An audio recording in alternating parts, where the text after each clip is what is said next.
নমস্কার, আমি অ্যাস্ট্রোলজার শুভ্রা বিশ্বাস। আমার চ্যানেলে আপনাদের প্রত্যেকে স্বাগত। আজকে মিথুন রাশি 2026-এর রাশিফল নিয়ে চলে এলাম। কেমন যাবে মিথুন রাশিদের এই 2026 সাল? কেমন যাবে তাদের কর্ম, ব্যবসা, শিক্ষা, স্বাস্থ্য, অর্থ, পরিবার? এক এক করে আমি বলবো, ভিডিওটা স্কিপ করবেন না। অবশ্যই ভিডিও শেষে আপনাদের লাকি নাম্বার, লাকি কালার বলে দেবো। প্রথম আসছে আপনাদের পারিবারিক জীবন। দেখুন, পারিবারিক জীবন বলতে গেলে পরিবারের দায়িত্ব কিন্তু আপনাকে এবার নিতে হবে। আপনার দায়িত্ব কিন্তু প্রচুর হারে কিন্তু বেড়ে যাবে। মায়ের শরীর এই বছর একটু খারাপ হওয়ার সম্ভাবনা। বছরের শেষের দিকে আপনি অনেককে হেল্প করবেন, তো হেল্পের একটা মানসিকতা এই বছরে দেখা যাবে। পরিবারের ক্ষেত্রে কিন্তু মায়ের শরীর আগেই বললাম খারাপ যাবে, সেই জায়গাটা আপনাকে প্রিকশন নিয়ে থাকতে হবে, চলতে হবে। পরিবারের দায়িত্ব আপনার কাঁধে আসবে, সেই রেসপন্সিবিলিটি কিন্তু বাড়বে, তো সেই জায়গাটাও কিন্তু আপনাকে দেখতে হবে। ঠিক আছে, এরপর আসছে শিক্ষা। শিক্ষার ক্ষেত্রে কিন্তু এই বছরটা অবশ্যই অনুকূল একটা বছর। যারা ইনফরমেশন টেকনোলজি মানে আইটি নিয়ে যারা পড়াশোনা করতে চাইছেন, তাদের জন্য কিন্তু এই বছরটা একটা নতুন অপরচুনিটির বছর। যারা ধরুন আইটি থেকে বেরিয়ে মানে আইটি পাস করে বেরোচ্ছেন বা সফটওয়্যার ইঞ্জিনিয়ার হয়ে বেরোচ্ছেন, তাদের ক্ষেত্রে কিন্তু এই বছরটা একটা নিউ অপরচুনিটির একটা বছর।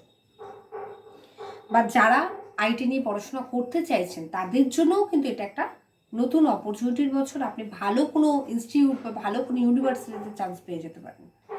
এরপর আসছে কর্মের ক্ষেত্রে কর্মফলদাতা শনিদেব কিন্তু আপনার দশম ঘরে কিন্তু বসে থাকবে।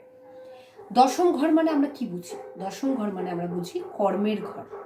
এবং শনিদেব স্বয়ং যদি দশম ঘরে বসে থাকে, তাদের কর্ম তো তারা পাবেই, এবং কর্মের ক্ষেত্রে উন্নতিতে তাদের কেউ আটকাতে পারে না। তো এই বছরটা উন্নতির বছর।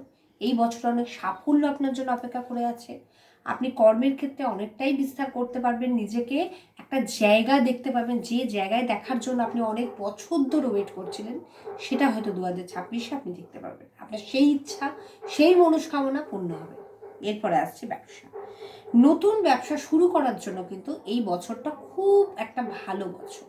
আপনি এই বছরে কিন্তু নতুন ব্যবসা বা নিউ বিজনেস স্টার্ট আপ করতে পারেন, এবং নিউ বিজনেস স্টার্ট আপের জন্য কোনো ভালো অ্যাডভাইস কারোর থেকে নিতে পারেন। তো এই বছরটা ব্যবসার জন্য খুব ভালো। নিউ ইনভেস্টমেন্ট যদি কোনো ক্ষেত্রে করতে হয় ব্যবসার ক্ষেত্রে, তো আপনাকে বলবো করবেন অবশ্যই, তবুও পার্সোনাল বাচ্চারটা দেখে।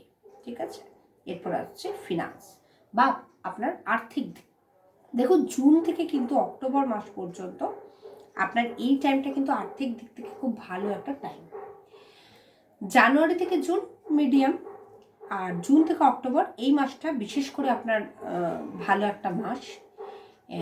এই টাইমটা অবশ্যই অর্থের ক্ষেত্রে আপনি মানে ভালো বলতে গেলে ব্যয়, যেটা আপনার জানুয়ারি থেকে জুন আপনি ব্যয়টা দেখতে পাবেন, সেই ব্যয়টাকে আটকাবে কিন্তু এই জুন থেকে অক্টোবর এই সময়টা। কারণ জুন থেকে অক্টোবর এই টাইমটা কিন্তু শনিদেব বক্রী থাকবে, এবং শনিদেব বক্রী থাকার ফলে যে ব্যয়টা হচ্ছিল বা যে ব্যয়টা জুন অবধি আপনি দেখতে পাবেন, সেই ব্যয়টা কোথাও একটা আটকে যাবে, বেশি খরচা হবে না। তো সেই সময় আপনি বেশি করে সেভিংস করতে পারবেন। প্রেমের ক্ষেত্রে বলতে গেলে বছরের মিডিলের কিন্তু আপনার একটা নতুন কোনো মানুষ আপনার জীবনে প্রবেশ করতে পারে, বিশেষ করে জুন মাসে। তো এই জিনিসটা আপনার জন্য খুব ভালো, এই খবরটা আপনার জন্য একটা সুখবর অবশ্যই। কিন্তু অবশ্যই মানুষ এলে তো হবে, তাকে নির্বাচন করতে গেলে যে যে জিনিসগুলো আপনার জীবনের জন্য প্রয়োজন, সেটা অবশ্যই আপনাকে দেখে নিতে হবে, বাছাই করে নিতে হবে, তবেই তাকে তার জীবনের জন্য আপনি আপনার জীবনের জন্য চুজ করতে পারেন। এরপর আসছে বৈবাহিক জীবন। বৈবাহিক জীবনে কিন্তু আপনি অবশ্যই সুখ একটা অনুভব করবেন।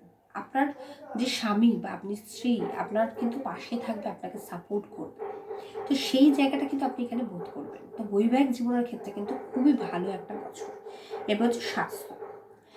দেখুন, ফিজিক্যাল হেলথ আপনার মোটামুটি যাবে, খুব বলবো না বিশাল খারাপ বা বিশাল ভালো এরকম নয়, মোটামুটি, কিন্তু বিশাল সমস্যাদায়ক নয়। কিন্তু মেন্টাল হেলথ কিন্তু আপনার খারাপ যাবে। তো মেন্টাল হেলথ কিন্তু একটু নজর দিতে হবে। মানসিক চিন্তাটা বা মানে যে চিন্তার জন্য আমাদের ডিপ্রেশনটা তৈরি হয়, সেই ডিপ্রেশনটা যেন না হয়, ফার্স্ট্রেট যেন না হয়ে যান, সেই ফার্স্ট্রেটেড যাতে না হয়ে যান, সেই জায়গাটা লক্ষ্য রাখতে হবে। নেগেটিভ চিন্তাভাবনা থেকে দূরে থাকতে হবে, তাহলেই কিন্তু আপনি আপনার মেন্টাল হেলথটা ঠিক রাখতে পারবেন। একটু পজিটিভ ভাবার চেষ্টা করুন, তাহলে দেখবেন সমস্ত জিনিসটাকে যদি কোনো সমস্যাও এসে যায় না, সেটাকে আপনি হ্যান্ডেল করতে পারবেন যদি পজিটিভ চিন্তাভাবনা রাখেন। রাশি উপাদান হচ্ছে আপনার বায়ু, রাশি অধিপতি হচ্ছে আপনার বুধ, লাকি নাম্বার হচ্ছে 26, 21, 14, আর হচ্ছে লাকি কালার হচ্ছে গ্রে কালার আর অরেঞ্জ কালার। আমি সবসময় চেষ্টা করি আমার ভিডিওর মাধ্যমে আপনাদের পাশে থাকার জন্য। 2026 সালটাও আমি পুরোপুরি আপনাদেরকে বোঝাতে আই থিঙ্ক পেরেছি। তবুও আপনার পার্সোনাল চার্ট বা আপনার কুষ্ঠি যদি আপনার বিচার করতে হয় বা আমার সাথে কন্ট্যাক্ট করতে হয়, অবশ্যই ভিডিও ডিসক্রিপশানে আমার ফোন নাম্বারটা দেওয়া থাকবে, সেখানে হোয়াটসঅ্যাপ করতে পারেন বা আপনাদের প্রবলেমগুলো বলতে পারেন। আমি অবশ্যই আমার তরফ থেকে চেষ্টা করব আপনাদের পাশে থাকার জন্য। এবং অবশ্যই ভিডিওটা ভালো লাগলে লাইক, শেয়ার, কমেন্ট করতে ভুলবেন না। সাবস্ক্রাইব করে দেবেন, প্রত্যেকটা ভিডিও নোটিফিকেশান প্রথমে আপনাদের কাছেই পৌঁছে। এই বলে আমার ভিডিও এখানে শেষ করলাম। নমস্কার।